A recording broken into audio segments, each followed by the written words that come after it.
because something that many leaders struggle with is this phenomenon called the imposter syndrome. So it's where you show up in an environment and you feel inadequate. I know I've experienced this at many points. One memory that comes to mind is when I went to university, one of my first lectures, walked into a big auditorium.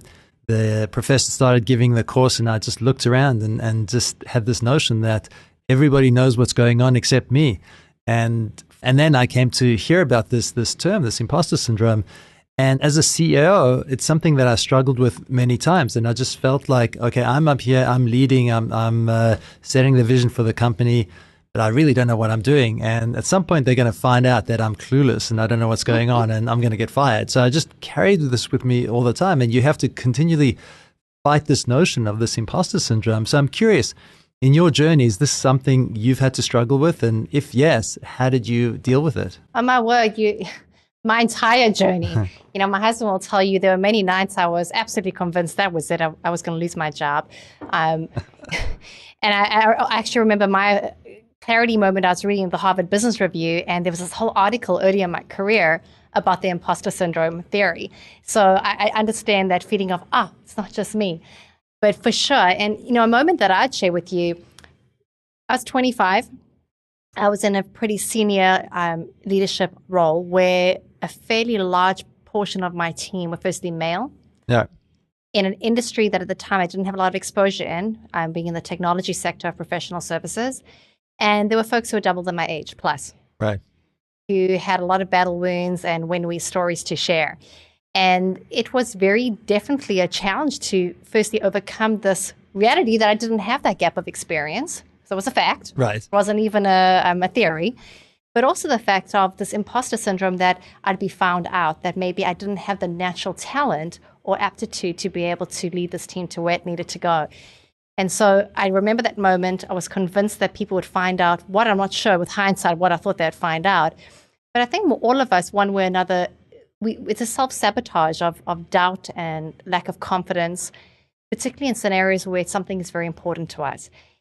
You and I have spoken lots about the idea of think about what you're thinking about. Right. And in isolating some of those moments where probably I was maybe the most scared, we talk about being vulnerable too. We all get scared. And really how this imposter feeling emerges, it's usually because something is so important or it's a goal that we really are extraordinarily committed to. And that's usually where 9 out of 10 times we won't let ourselves down, meaning we'll start to chip away as to why we can't get it done.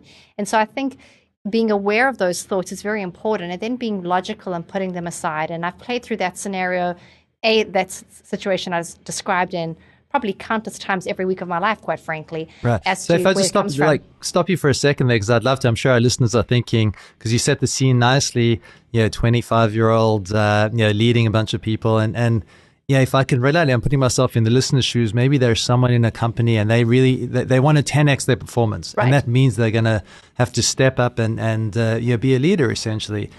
But they're amongst their peers. So how does, walk me through the self-talk that goes on that says, hey, it's okay putting yourself out there. It's okay being uncomfortable. And what's that self-talk that goes through your head that gives you confidence and gives you the ability to truly believe in yourself in those moments? A little bit in the past about my competitive horse riding background. I remember one of my trainers early on said to me at a competition where it was pretty fierce. He said, Lara, it's lonely at the top. Right. But it's very crowded at the bottom. Right. And so that idea of looking for making kumbaya friendships along all the way of the journey, it's not a realistic outcome. We want meaningful relationships. We spoke about that, but you're not going to have consensus every step of the way. So that's the first part to getting rid of this imposter syndrome, is that being comfortable to be uncomfortable, that you stay focused on what you're doing, and you may not have everyone understanding your journey along the way. They'll see the picture when it's clear at the end. So that's one thing that I've learned. The other thing as well in those moments, and I can clearly remember in the scenario I described, almost getting a bit frustrated and angry as I was trying to self-talk through thinking, am I going to have these thoughts until I'm 50, 60, 70 years old, or then will I be qualified enough? Like, when does that point of qualification emerge? And realizing what a ridiculous notion that is, and the fact that no one has told an Olympic athlete who's young and breaking new records that, you haven't had enough experience to earn this medal, right? Or you're not old enough. And so understanding logically and finding humor in it, that if only age, experience, and tenure was a simple formula for success. Wouldn't life be so simple? But it's not. You need to break out of the pack. And so really helping myself to understand just these common realities of outperforming your own expectations takes courage. It takes confidence to be a little bit of a lone ranger at times, but at the same time being vulnerable to force yourself to challenge the status quo and be okay with people telling you that maybe based on their life experience, you are not what they would have expected along the way. And so I learned early on, Aaron, to open myself up to asking for feedback. And that's been something that stood me in good stead. And I attribute that to one of my mentors early on. He said to me, Lara, sometimes ask people for their thoughts. It was such a small piece of advice that has helped me yield tremendous success, where along the way, from the most junior person on any of my teams through to dotted line reports, through to very senior executives, always asking, based on what they've seen or heard from an interaction or based on the performance of a project, what feedback do they have for me on their dealings with me? And that's been something that's helped me maybe not overcome imposter syndrome, because we all suffer from it, but helping me understand what can I work on to maybe feel a little bit more skilled or tooled to be able to help the folks on my team really know that I have their vested interests at heart. And if I've got that, Aaron, along with raw passion to perform, commitment and courage to break my own comfort zones, it's helped me quiet some of the ants in my head that you spoke about. That's awesome and very sound and sage advice. If I just summarize and paraphrase what I'm hearing, one is having that vulnerability, being okay, being vulnerable and sharing with other people, maybe not the full extent of what you're feeling, but some of it, and maybe with people that you can confide in, like a mastermind group, a group of owners, and realizing that, hey, this is not just you experiencing these thoughts. This is something that's out there. It's a phenomenon, imposter syndrome, and it's okay. But that doesn't really define you. But it's almost defining yourself based on your terms, not necessarily looking for the validation or the acceptance of other people, being open and seeking their feedback and being okay taking that feedback. But whatever feedback they give you, knowing that it's coming from a place of going to ultimately help you. I think what I'm trying to say is, like, if you define your identity on your terms and that you're putting your best efforts and you're doing a good job on your terms, you don't need that external validation from other people. And therefore, you're in a much better place to be vulnerable, to ask for the feedback, and for that feedback to be something you can take in and learn from, rather for that feedback to come in and be critical and sort of crush you. So I'm not sure if that's... Absolutely. And I think it links back to finding your bedrock, right? So really understanding why we do what we do and what's important to us in our personal and professional lives, and then seeking feedback on the journey that helps us to optimize and reach those ultimate bedrock goals.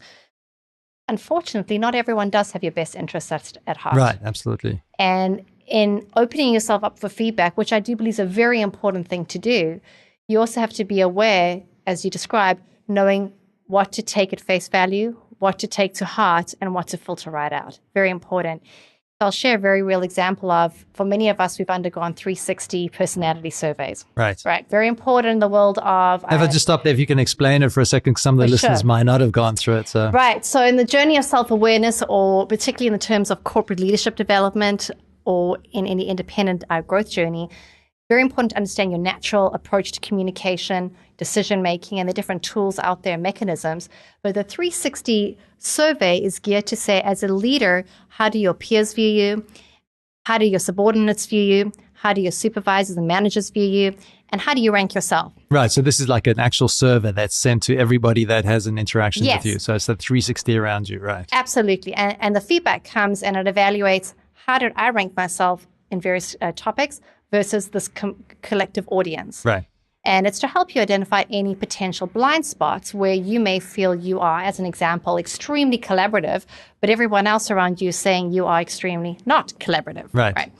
So I remember going through my first 360, and quite frankly, I felt like I needed a glass of wine to read some of the results, because you're extremely vulnerable. You have been completely opened up to scrutiny. And in the coach who walked me through, her advice has been absolutely invaluable through my entrepreneurship career. She said to me, Lara, stop reading this like a scorecard. That's the competitive me. I wanted everything ranked at the utmost result point. Right. And she said, you need to understand that if you were ranked as the most collaborative, the most decisive, the most goal-orientated, the most supportive, the most communicative, the most direct, you would be an absolute psychopath. It's Right. impossible, right? And she helped frame for me what's so common now to understand is logical, is you have to understand what's your core style, then understand what is the business problem or the team or the skill needed to really reach that X factor and work on that. Right. And that was really eye-opening for me. So I think putting it all back together in understanding this imposter syndrome, know who you are. Meet yourself where you're at and get comfortable with it. Understand what skills are maybe needed to maximize your current project, your current business venture, whatever it is, and be open to asking for feedback that will help you be the best possible iteration of yourself that you need to be in that moment in time. No, that's awesome. That's really good advice and insight as to establishing the bedrock of who you are. And I think in the future, we should talk about using that as the foundation to ultimately reach the peak, and knowing that you can reach the peak, you just got to persevere to it. So thanks. That's awesome.